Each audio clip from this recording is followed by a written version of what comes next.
విజయము కొరకు విజ్ఞాపన ప్రార్థన. విజయము కొరకు విజ్ఞాపన అంటే మన విజయం రావాలంటే మనం విజ్ఞాపన చేయాలి. మరి విజ్ఞాపన అంటే ఏమిటి? విజ్ఞాపన అంటే ఏంటో మీకు చెప్తాను, వినండి, జాగ్రత్తగా వినండి. విజ్ఞాపన అంటే ఇతరుల కోసం చేసే ప్రార్థనను విజ్ఞాపన ప్రార్థన అంటారు. నీ కోసం కాకుండా నువ్వు ఇతరుల కోసం చేసే ప్రార్థనని విజ్ఞాపన ప్రార్థన అంటారు. ఇది యేసుక్రీస్తు ప్రభు యొక్క ఫార్ములా. ఆయన అదే చేశాడు, మనల్ని అదే ఫాలో అవ్వమన్నాడు. ఈ ప్రార్థన చాలా బలమైందన్నమాట. ఈ విజ్ఞాపన ప్రార్థన అంటే చాలా బలమైంది. మనం ఇతరుల కోసం ఎందుకు ప్రార్థన చేయాలి అంటే, మనకి కార్యాలు జరగాలంటే మనము ఇతరుల కోసం ప్రార్థన చేయాలి. దేవునికి మహిమ కలుగును గాక. ఓకే, అర్థమైంది కదా? అప్పుడు మీకు విజ్ఞాపన ప్రార్థన అంటే ఏంటో ఒకసారి చూద్దాం. యెషయా గ్రంథము 59వ అధ్యాయము 16వ వచనం. యెషయా గ్రంథము 59:16. సంరక్షకుడు లేకపోవుట ఆయన చూచెను. 59:16. మధ్యవర్తి లేకుండుట చూచి ఆశ్చర్యపడును. కాబట్టి ఆయన బాహు ఆయనకు సహాయం చేసెను. ఆయన నీతియే ఆయనకు ఆధారమాయెను. చాలమ్మ, దేవునికి మహిమ కలుగును గాక. వినండి జాగ్రత్తగా. విజ్ఞాపన ప్రార్థన ఎందుకు చేయాలి అనే దానికోసం ఈ ఒక వాక్యాన్ని మనం విందాం ఫస్ట్. ఆ తర్వాత ఇంకా కొంచెం మీకు అర్థమయ్యేలా చెప్తాను.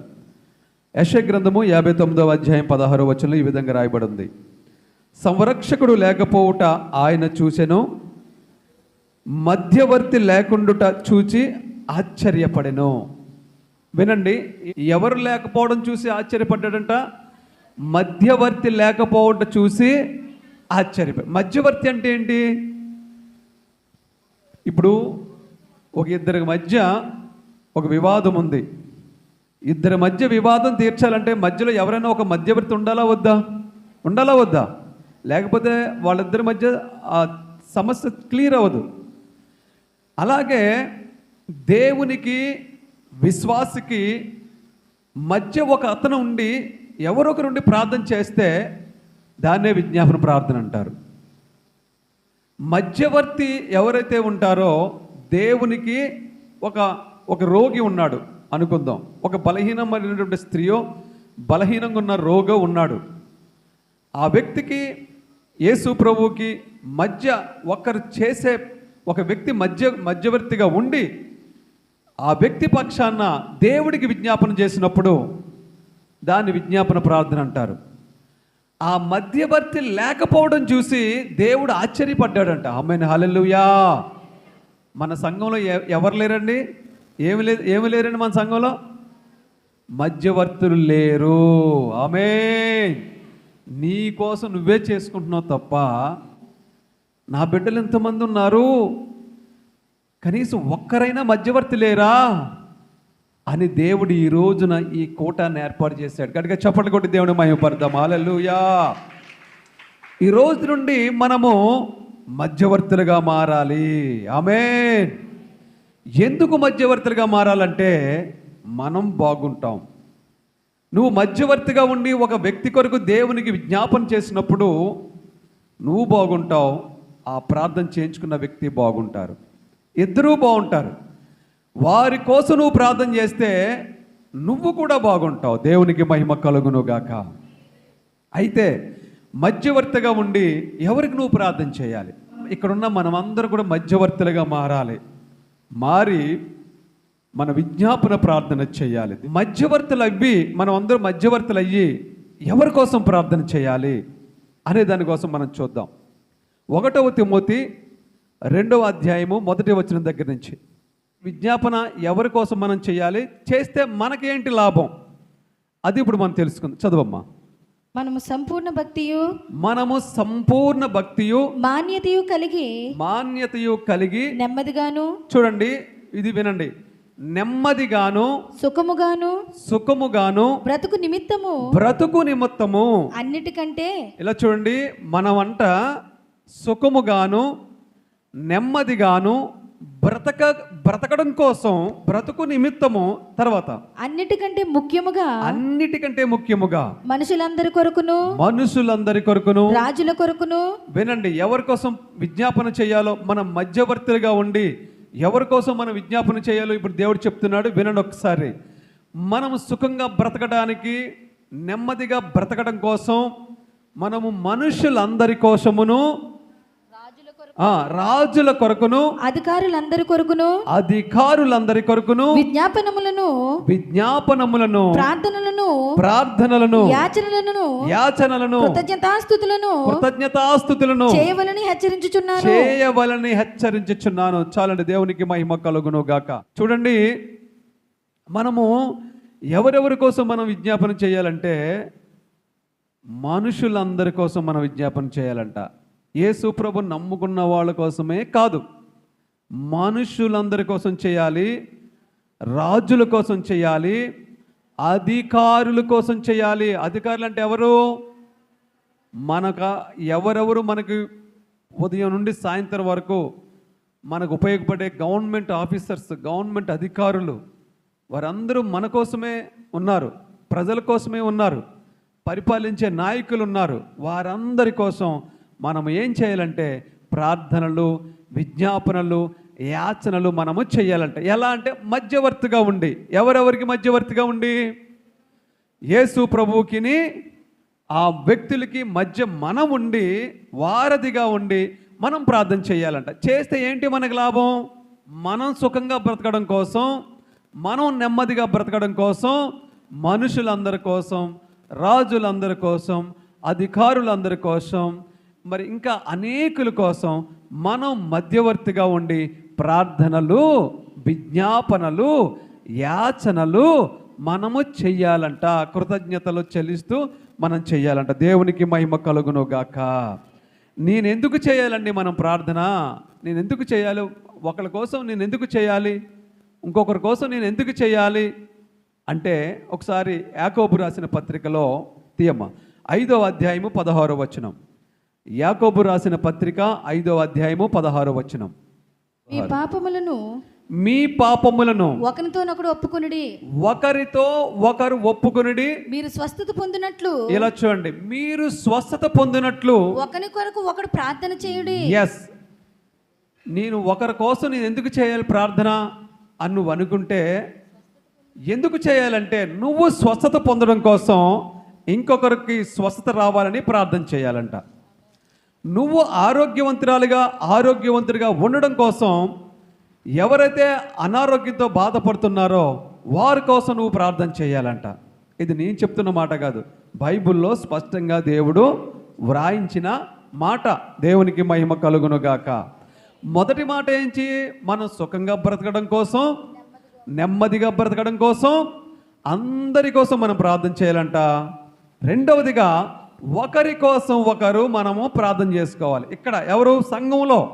ఫస్ట్ చెప్పిందేమో ప్రజలందరి కోసం. అర్థమవుతుందా మీకు? ఫస్ట్ చెప్పింది నాయకుల కోసం, పరిపాలకుల కోసం, అధికారుల కోసం, మరి దేవుని నమ్ముకోలేనటువంటి ప్రజల కోసం, అందరి కోసం మనం ప్రార్థన చేస్తే మనం సుఖంగా బ్రతుకుతామంట, నెమ్మదిగా బ్రతుకుతామంట. రెండవదిగా ఒకరికొకరు, మనము ఇక్కడ ఈ మందిరంలో ఉన్న మనము, నీ కోసం నేను, నా కోసం నువ్వు, ఒకరి కోసం ఒకరు మనం ప్రార్థన చేసుకుంటే మనకి ఏంటంటే మేలు. అందరూ చెప్పాలి, ఏంటమ్మా మేలు? నాకు అర్థం అవ్వలేదండి. ఒకరి కోసం ఒకరు నేను ఎందుకు ప్రార్థన చేయాలి, ఇంకొకరి కోసం నేను ఎందుకు ప్రార్థన చేయాలి అనేది నాకు అర్థం అవ్వలేదండి. దయచేసి ఇంకొకసారి చెప్పండి అన్న వాళ్ళ చర్చ చూపించండి. ఇటు అందరికి అర్థమైపోయిందా? నేను అడిగినప్పుడు చెప్పరే మరి? దేవునికి స్తోత్రం కలుగునుగాక. ఒకరి కోసం ఒకరు ప్రార్థన చేసుకుంటే, నువ్వు నీ పక్క వారి కోసం ప్రార్థన చేస్తే ఏంటి నీకు లాభం? స్వస్థత కలుగుతుంది, నీవు బాగుపడతావు. నువ్వు అనారోగ్యం నుండి నీకు స్వస్థత కలుగుతుంది అంటే ఆ అనారోగ్యం నీకు తగ్గిపోతుంది. నువ్వు ఇంకొకరి కోసం చేసినప్పుడు నీకు బాగుంటుంది. ఇప్పుడు మీకు అర్థమైంది కదా, మనము విజ్ఞాపన అంటే ఏంటో మీకు అర్థమైంది కదా. ఇప్పుడు దేవునికి మహిమ కలుగునుగాక. ఇప్పుడు బైబిల్ గ్రంథంలో ఎవరు చేశారో ఒకసారి చూద్దాం. బైబిల్ గ్రంథంలో విజ్ఞాపన ప్రార్థన ఎవరు చేశారో, ఏం మేలు జరిగింది ఒకసారి చూద్దాం. మరి బైబిల్ గ్రంథంలో యోబు ఉన్నాడు కదండి, యోబు ఉన్నాడు కదా. యోబట అతని పరిస్థితి చాలా దారుణంగా అయిపోయింది. అతడే లేవలేని స్థితిలో ఉన్నాడు, అతడే చనిపోవడానికి సిద్ధంగా అన్నట్లుగా ఉన్నాడు. కానీ దేవుడు ప్రాణం తీయడానికి అనుమతి ఇవ్వలేదు కాబట్టి బ్రతికున్నాడు. కానీ అతని దగ్గరికి 3 స్నేహితులు వచ్చారు. ఇప్పుడు అతను వచ్చి ఆతల పోండి అంటాడా, ప్రార్థన చేస్తాడా? ఇప్పుడు వాళ్ళు వచ్చి ప్రార్థన చేయమంటున్నారు అతని దగ్గరికి వచ్చి. ఎందుకంటే వాళ్ళు బతకాలంటే దేవుడు ఏం చెప్పాడంటే యోబు దగ్గరికి వెళ్ళి ప్రార్థన చేయించుకోమన్నాడు. 3 స్నేహితులు వచ్చారు, యోబు దగ్గరికి వచ్చి ప్రార్థన చేయమంటున్నారు. యోబు ఏమో లేవలేని స్థితిలో ఉన్నాడు, దిగజారిపోయిన స్థితిలో ఉన్నాడు, చాలా కష్టాల్లో ఉన్నాడు, అతను కన్నెత్తి చూడలేనంత విధిగా ఉన్నాడు. అలాంటి పరిస్థితిలో ఉన్న వ్యక్తి 3 మనుషులు వచ్చి ప్రార్థన చేయమని అడుగుతుంటే మామూలుగా మీ ఉద్దేశం చెప్పండి, చెయ్యాలా మానాలా? దేవునికి స్తోత్రం కలుగును గాక. మామూలుగా అయితే లేవలేని స్థితిలో అతను ఉంటే, ఒరే బాబు నేనే లేవలేని స్థితిలో ఉన్నానురా, నీకేం ప్రార్థన చేస్తానురా, నా ముఖం నేనే చచ్చిపోయేలాగా ఉన్నాను, నేనే మంచం మీద లేవలేకుండా, నా చేయలేతే నా కాళ్ళు లేకుతలేదు, నాకు చూపు అంతలేదు, నేను చచ్చిపోయేలాగా ఉన్నాను రా, ఇంక నీకు ప్రార్థన చేస్తే నేనేం చేయగలను, నేను చేస్తే నీకేం మేలు జరిగిద్ది అని చెప్పేసి అంటమే కాకుండా చిరాకు పడతారు, కోపపడతారు. కానీ యోబు ఏం చేశాడు తెలుసా? యోబు ప్రార్థన చేశాడు. చేస్తే యోబుకి ఏం మేలు జరిగిందో చెప్తాను మీకు ఇప్పుడు. 42వ అధ్యాయము యోబు గ్రంథము 10వ వచనము. యోబు గ్రంథము 42:10. దేవునికి మహిమ కలుగును గాక. మరియు యోబు తన స్నేహితుల నిమిత్తము, వినండి, యోబు తన స్నేహితుల నిమిత్తము ప్రార్థన చేసినప్పుడు యెహోవా అతని క్షేమస్థితిని మరలా అతనికి దయచేసెను. యెహోవా అతని క్షేమస్థితిని మరలా అతనికి దయచేసెను. మరియు యోబునకు పూర్వము కలిగిన దానికంటే రెండంతలు అధికముగా యెహోవా అతనికి దయచేసెను. గట్టిగా చప్పట్లు కొట్టి దేవుని మహిమపరుద్దామండి. హల్లెలూయా.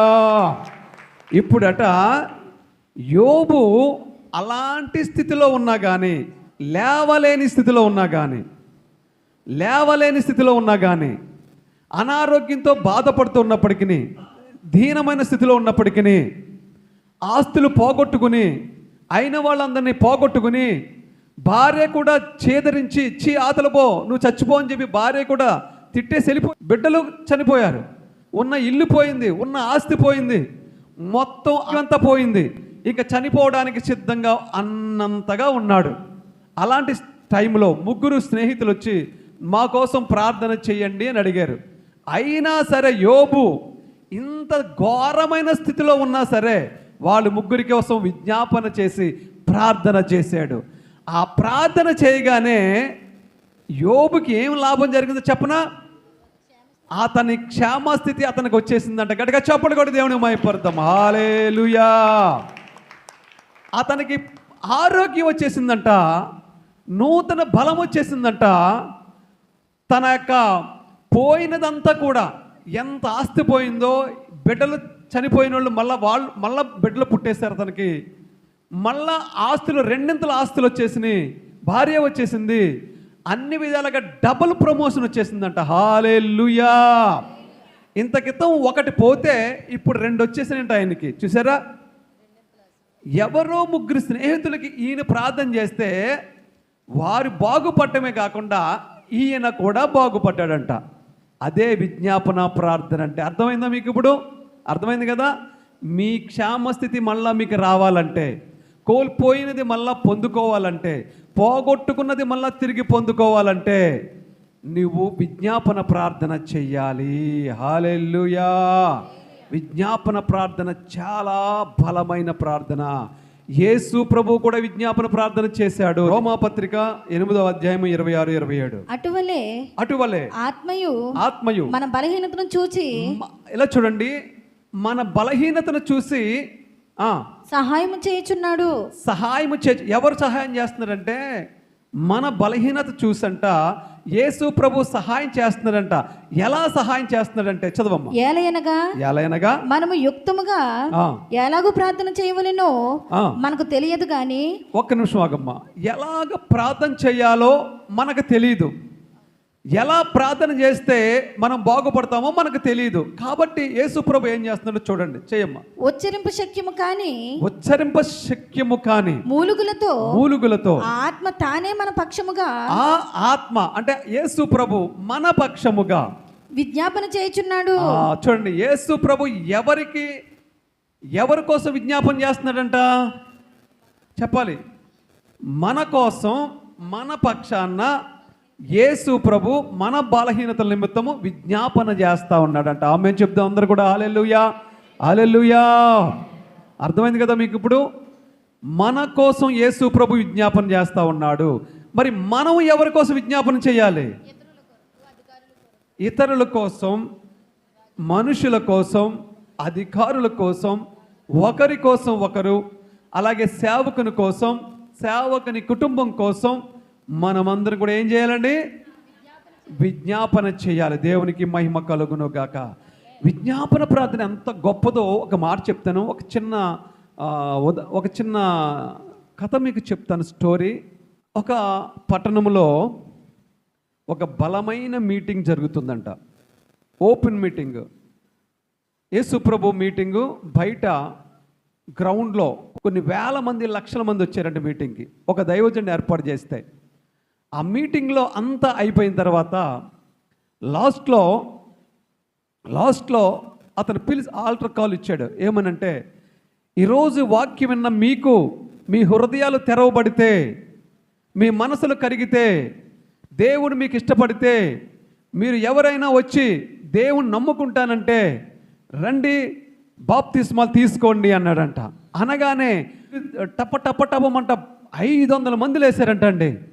500 మంది లేచి స్టేజ్ మీదకి వెళ్ళిపోయి, అయ్యా మాకు బాప్తిస్మాలు ఇవ్వండి, మాకు బాప్తిస్మాలు ఇవ్వండి అని అడిగితే ఆయన సంతోషం ఎంత పట్టజాలం సంతోషం.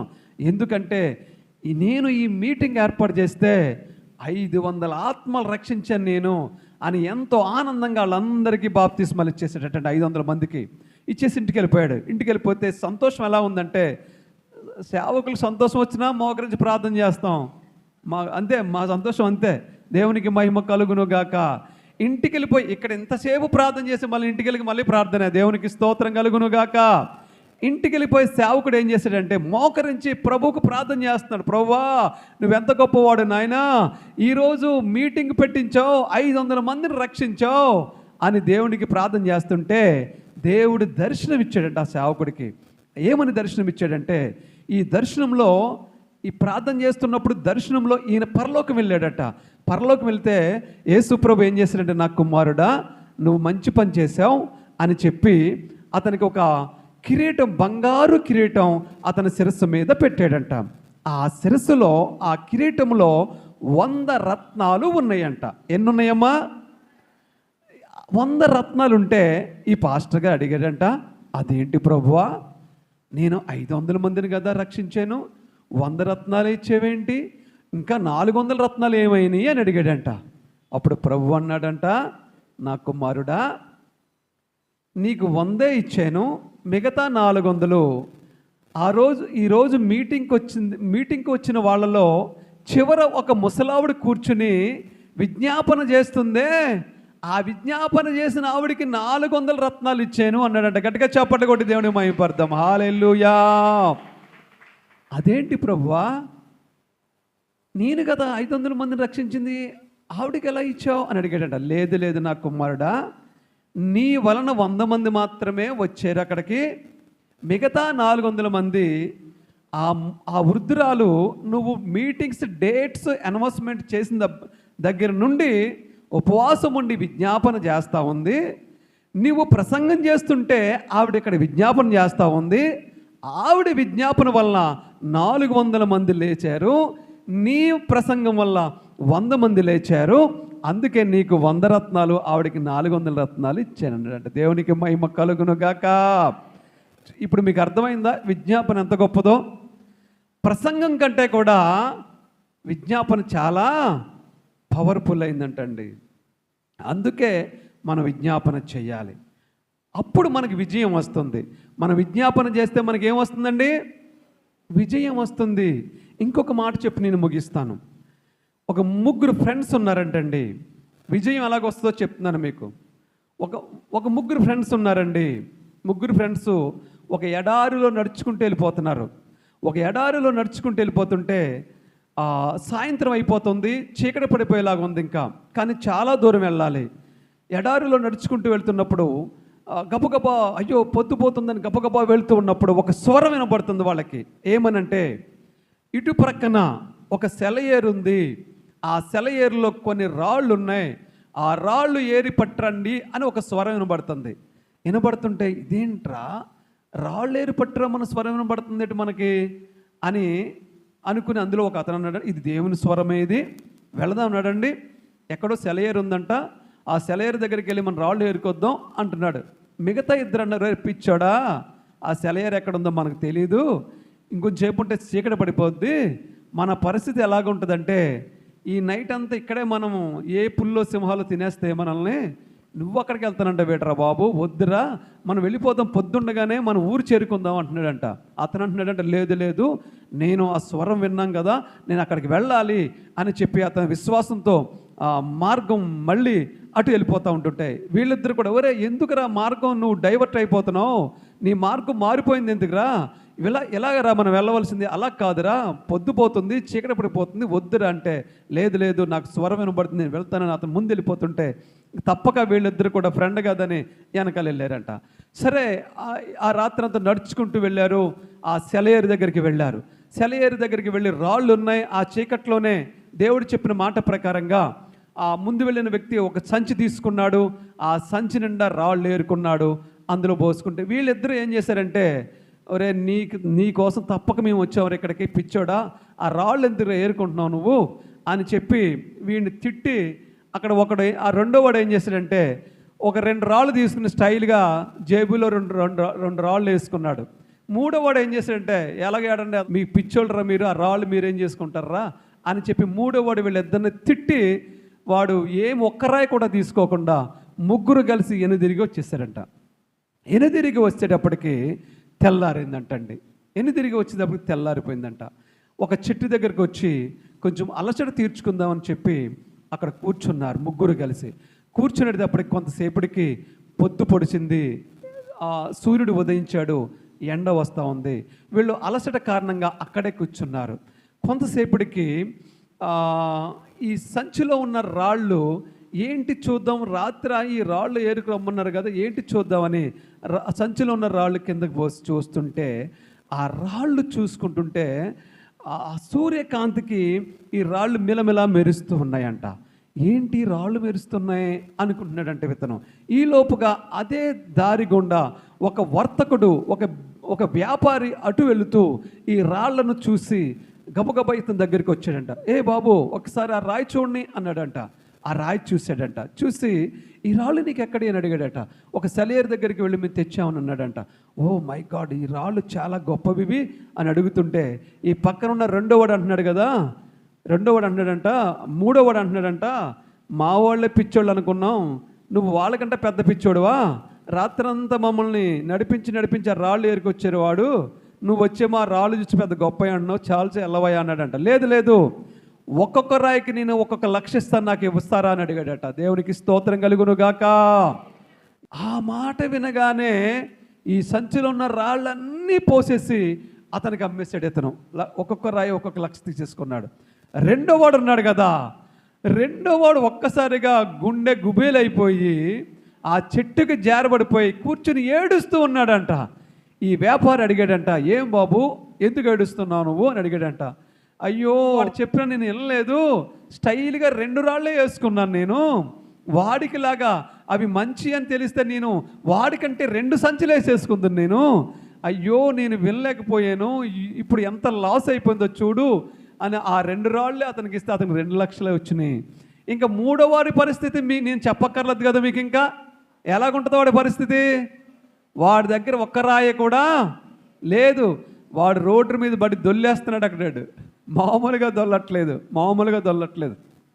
దీన్ని బట్టి మీకు అర్థమైన నీతి ఏంటి? మీరు దేవుని మాట వినాలి, వింటే ఏమవుతుంది, మీకు బాగుపడతారు. ఈరోజు దేవుడు చెప్తున్న మాట ఏంటి? ఎస్, ఈరోజు దేవుడు చెప్తున్న మాట ఏంటంటే ఇతరుల కోసం మీరు విజ్ఞాపన చెయ్యాలి. కాబట్టి ఈ రోజున మీరు విజ్ఞాపన చెయ్యాలి. దేవుడు విజ్ఞాపన చేయమన్నాడు. ఆ మాట వింటే మీరు బాగుపడతారు. వినకపోతే ఆ మూడోవాడు ఉన్నాడు చూసారా, రోడ్డు మీద పడి దొల్లేస్తున్నాడు, ఆడలాగా అయిపోతారు. కొంచెం విని కొంచెం వినకుండా అశ్రద్ధగా ఉన్నారనుకో, రెండోవాడు ఉన్నాడు చూసారా, చెట్టుకి జారబడిపోయి గుండె గుబేలు అనిపోయి అలాగ ఉంటారు. ఇప్పుడు విన్నారనుకో, ఫస్ట్ వాడు ఏం చేశాడండి, బోళ్ళంత ఆశీర్వాదాన్ని పొందుకున్నాడు. కాబట్టి ఈ రోజున మీరు వినాలి, విని విజ్ఞాపన ప్రార్థన చేయాలి.